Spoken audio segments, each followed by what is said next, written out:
సమయంలో మళ్ళీ ఒకసారి చూస్తే 1924 3 ముక్కలాట, 3 రాజధానులు, అసలు రాజధానే లేకుండా చేసే పరిస్థితికి వచ్చారు. అంటే దీన్ని చూసిన తర్వాత మనందరం గుర్తుపెట్టుకోవాల్సింది 1924 ఈరోజు ఇక్కడ చూస్తున్నాం.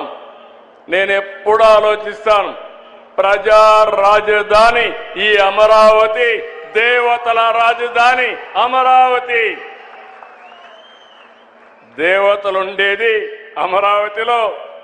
ఇక్కడ ఈ కలియుగంలో మనమందరం ఉండబోయేది అమరావతి అని మరొకసారి మీకు గుర్తు చేస్తున్నాను.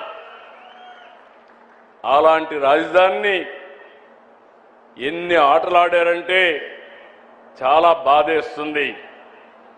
శ్మశానం అన్నారు, ఎడారన్నారు, ఇది లాభం లేదన్నారు.